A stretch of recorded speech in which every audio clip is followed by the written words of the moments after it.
এই সময় ঈশাকে ফিরিয়ে আনাটাই হবে সব থেকে বড় কাজ, অন্য কোনো কাজ নয়। দাঁড়ান বাবা, ফিরিয়ে তো আনবেন ডেফিনেটলি, তার আগে একটা ছোট্ট কথা একটু শুনে নিন।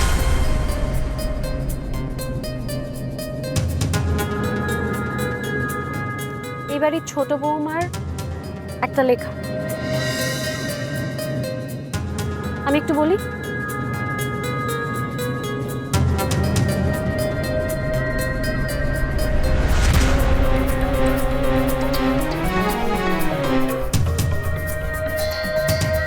তোমার কথা মতোই আমি চলছি দাদা, আশা করি আর বেশি দিন সময় লাগবে না, সবকিছু ঠিকঠাক এগোচ্ছে। কিছু বুঝলেন বাবা? তুমি কি করতে চাও নাগবো? এসবের মানে কি? মানে তো একটাই, আমি প্রথমেই বলেছিলাম ঈশা মিত্র আসলে প্ল্যান্ট করা, বাবার বিরোধী গোষ্ঠীরা ওকে প্ল্যান্ট করেছে বাবার বিরুদ্ধে, বাবার পলিটিক্যাল ক্যারিয়ারটাকে নষ্ট করার জন্য। এটা আমি প্রথমেই বলেছিলাম, আর ঠিক সেটাই প্রমাণ হলো। এত অবাক হয়েও না তোমরা, অবাক হওয়ার কিছু নেই। আমি এই কথাগুলো বলছি তার কারণ আমি জানি এটা ওর প্ল্যান, ওরই স্বভাব ডায়েরি লেখা, সেই জন্যই আমি। কথাগুলোকে এভাবে ভাবা হচ্ছে কেন? এই কথাগুলো তো অন্য মানেও হতে পারে। মানে? অন্য মানে? এই ডায়েরিতে যা যা লেখা আছে আর ঈশা যা যা করছে, সেই দুটোকে এক করলেই তো মানেটা একদম পরিষ্কার হয়ে যায় কাকিয়া। বাবা, আপনি বুঝতে পারছেন তো মানেটা?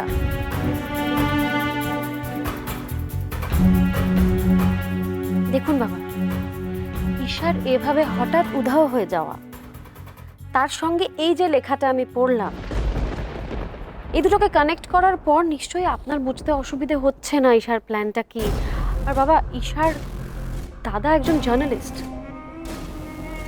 তার সঙ্গে হাতে হাত মিলিয়ে ও এক্স্যাক্টলি কি প্ল্যান করছে আপনার পলিটিক্যাল ক্যারিয়ারের এগেনস্টে আমি তো। আর এই যে অদৃশ্য হয়ে যাও হঠাৎ করে, এটা তো একটা বড় নাটক। ঠিকই বলেছো মন।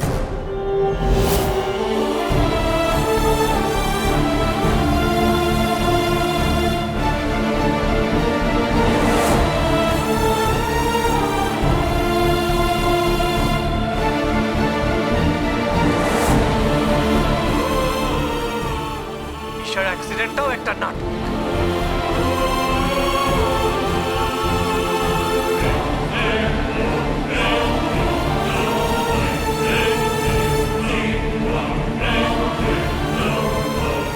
মনের কথা শুনে যদি তোমরা এটাকে নাটক ভাবো তাহলে ভাবতে পারো।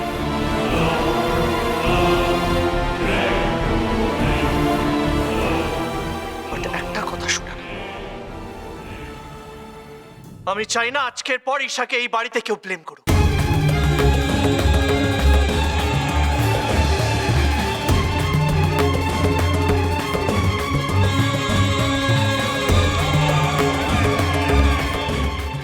কারণ সত্যিটা কি আমি জানি। কোথায় পেলি ওকে তুই? ভেতরে ভেতরে। সাবধানে সাবধানে, যেন না লাগে। কি হয়েছে কি? বালিশটা ঠিক করে দাও, বালিশটা ঠিক করে দাও। ঠিক আছে ঠিক আছে।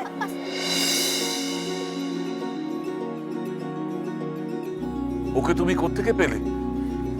হ্যাঁ, আরে কোথায় পেলি বলছিস না কেন? ঈশার কাল সত্যি অ্যাক্সিডেন্ট হয়েছিল কাকিয়া।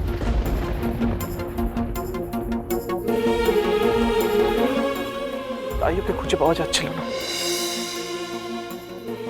পুরো সেন্সলেস হয়ে গেছিল। ওকে যে কি করে খুঁজে পেয়েছি। দাদা, দাদা নতুন বৌদি এখন কেমন আছে রে?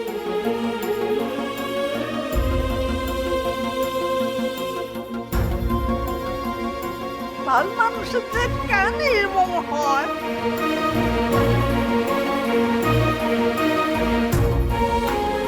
কিরে, কোথায় পেয়েছিস ওকে বললি না?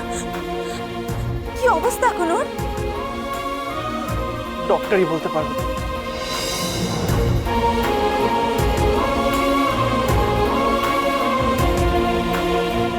তুমি একটু ডক্টর আঙ্কেলকে ফোন করবে কাকিয়া? ওর অবস্থা ভালো না, এক্ষুনি ফোন করো। হ্যাঁ হ্যাঁ আমি করছি। থাক বাবা।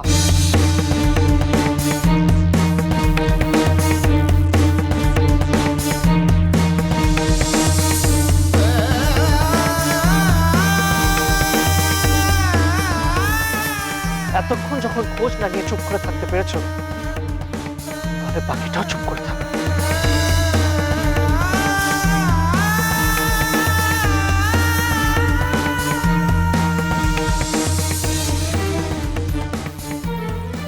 আমি চাই না তুমি ফোন করো। ছি আদি, না কাকিয়া, এর চেয়ে ভালোভাবে আমি না করতে পারবো।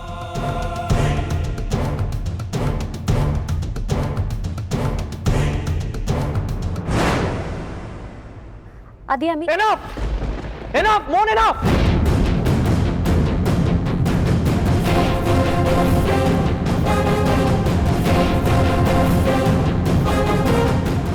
আর একটা কথা আমি শুনতে চাই।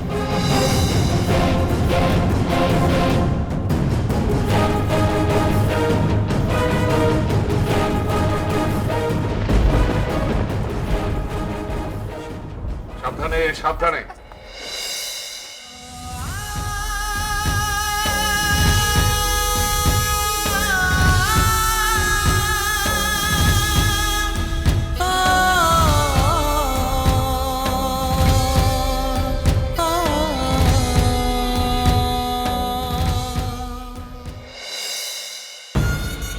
এই অপমানটা আমি কোনোদিন ভুলতে পারবো না আদি, নেভার।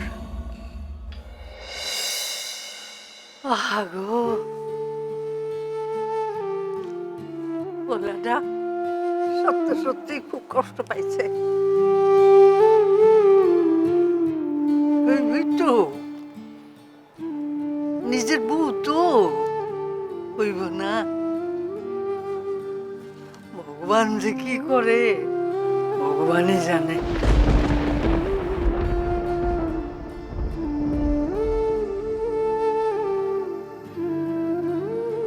চল টিয়া চল, আর খারাইতে পারি না, ওরা নিয়ে চল।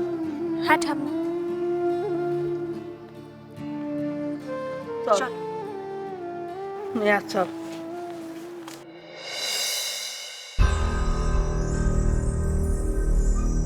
আজকের পরে সংসারে কারো যদি চোখ খোলে সবাই তো জায়গা ঘুমায়।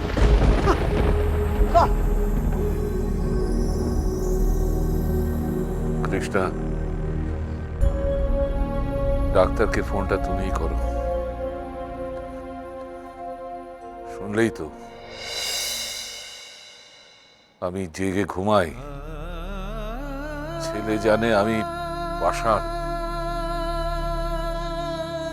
আমি শুধু আমার পলিটিক্যাল ক্যারিয়ার নিয়েই নাকি ভাবি। ডাক্তার হেরে আমায় দেখো। দাদা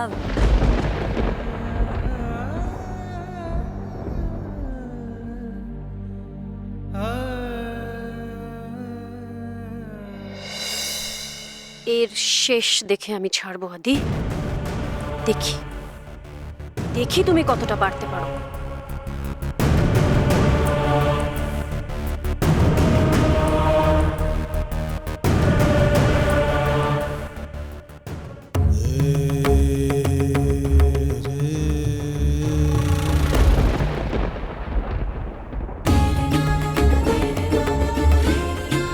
ছবিটা কোথায় গেল?